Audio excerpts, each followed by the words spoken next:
All right, calls for more to be done to house the homeless. In the meantime, Cranston Mayor Ken Hopkins is with us. He's one of the few Republicans holding office in Rhode Island. Let's begin, Mayor Hopkins, talking about the homeless, because this is an issue that could be coming to Cranston. I asked you on the radio not that long ago, what about this idea to maybe send sheds, one-person sheds, and put them on the lawn at Pastore Complex, and you told me what?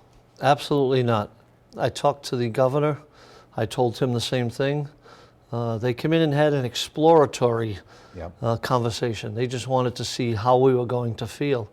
And my feeling is the same as many of the citizens that live in the city, that we've already done our share. We do enough with Harrington Hall. Right. There's homeless people there all over the city. And the problem with Harrington Hall is they leave at 7 o'clock in the morning and they infiltrate the city. So we have a bunch of problems that come with it. But I think we do enough. We don't get enough money for the amount of work that we have to do in the pilot programs. You know, the amount of money could be anywhere from, I don't know, $300,000 or $400,000 a year up to $1 million a year, and we don't get reimbursed that. Okay. But you know, we send our cops up there, we send our fire trucks up there. Yep. We do so much for the homeless people as it is. And again, Gene, I don't want to sound as though I'm unsympathetic to homeless people. I've helped homeless people get houses in Cranston. I've literally carried their furniture and brought it into the house for them. So I'm concerned about it. Right. But I think I've got to be concerned about our citizens and let people know that Cranston is already doing their job. Yeah, and more, because you've had trouble over at the library. I'm going to get to that in just a second, but this was a notion that they have these shed-like structures, and we give it to a homeless person, and they live in there. It's a one room, and it's got, it doesn't have a bathroom or anything like that, but you're warm in the winter. Now, the idea that they proposed to you is, well, what do you think if we give you maybe 100 of these, or I don't know what the exact figure was, and we'll put them on the lawn at the Pastore Complex. And there are no plans to do that. But you told me on the radio, you said, I don't trust them. After the election, they may come back and put them there. Do you still feel that way? I feel as though the city of Cranston does their job already. I've told the governor, he said he would listen to me. Yeah. And he basically came out and said in his speech that Cranston does their part. He has told us that. So I'm expecting him to hold true to his word, that they're not going to come to our city. But again, he's going to find other places to put them. Now, you know, the Nilo Hotel, which is in Warwick, is very close to your city. So it's like right down the street. And I don't think that was fair to that neighborhood to do that, to all of a sudden open a homeless shelter for months. The Nilo's not getting them this year, so that means you got a little bit of a break on that end of the city. But are you confident that the governor's not going to surprise you? Well, I would hope not. You're a Republican. I would hope not. You get along, but you know what I'm saying. Yeah. Yeah, I would hope not. He seems to be a man of his word. He's told me that on a couple of occasions that he would work with the mayors. We've had the conversation. He knows how I feel about it. And I think he's got to look elsewhere. Right. I mentioned you're a Republican. You're one of the few standing.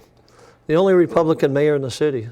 In the state. What does that say about your party? You kind of took a shellacking this last election. They couldn't get anybody to run for governor. At one point, you were even toying with that idea, but you opted out kind of early. Ashley came in. I guess she gave us $5 million to see how far it went. Yeah, there are a bunch of concerns that I have in terms of the Republican Party. I mean, I never saw them working together. I never saw, for example, myself and Blake Filippi, Alan Fung and Ashley walking together, working together.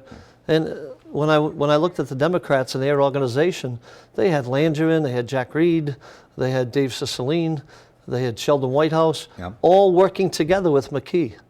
That's a major strategy that they used. And I think that's one of the reasons why their paper ballots were so good, is because their organization was better. They were much more, and it never came down to funding. It came down to doing the work. No, Ashley had $5 million to spend. Well, and she spent it, and Alan had some money as well. Well, go ahead. What does that well mean? Go ahead. How much do you think she spent on paper ballots? Because that seems to be the difference. Yeah.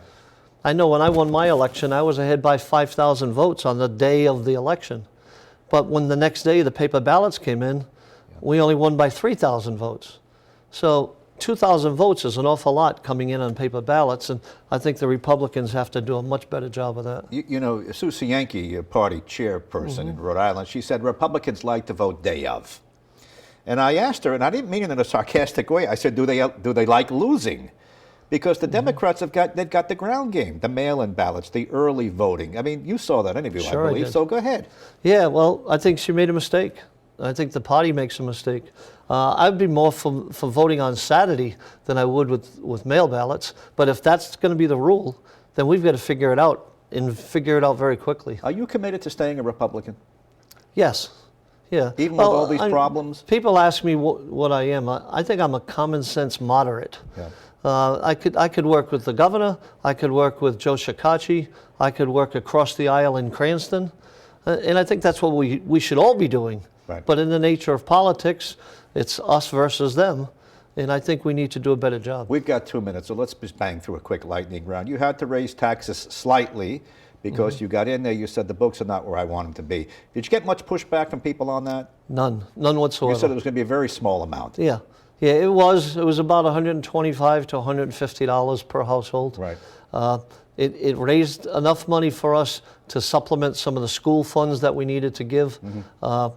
We had some issues with reimbursements in pay raises. Yeah. We had some issues with we're self-insured on our health benefits, so we need to cover some of that. Right. And some of the inherited bills that we had to take care of. We had to pay them. When is your firefighter contract coming up? That's always been a thing in Cranston. Yeah, we just passed it. And- We just finished it. Oh, you wrapped that up? Yeah, we wrapped that one up. And how did that end?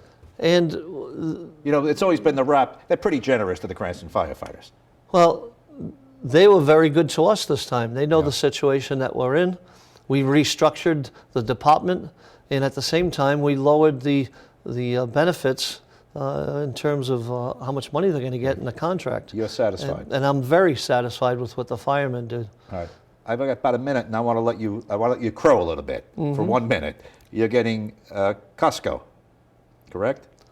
Paperwork's been signed. I saw the plans. It's up to the CEO of Capianatos to come out with that announcement. You just got 2 new overpasses for Route 37. Yes, a lot we of money did. being spent there. You're getting Top Golf. Go ahead. What else are you getting? Oh, It's right now. between you and Mayor Policini. You're getting everything. Well, that's because we're in the center of the state. We intersect 37, 295, 95. Cranston's like the heart of Rhode Island. We just finished redoing Rolfe Street. Yeah, that was a I big started issue that for on you. the first day. And now with the opening of the Park Theater, that's kind of the anchor of that. We just Right. did Patuxent Village is all brand new. And we can see the foot traffic picking up in those areas. And most recently, we started Knightsville. Yeah. We're redoing the Pocket Park. We're going to redo the streets and the sidewalks and have outdoor restaurants. I'll tell you what, let's hold it there. I'm going to have you on my radio show. We'll pick it up when the Okay. list continues. Mayor Ken Hopkins, thanks for coming in, and I hope you have a nice Thanksgiving. My pleasure. Thanks, Gene. All Happy right. Thanksgiving to you. You too.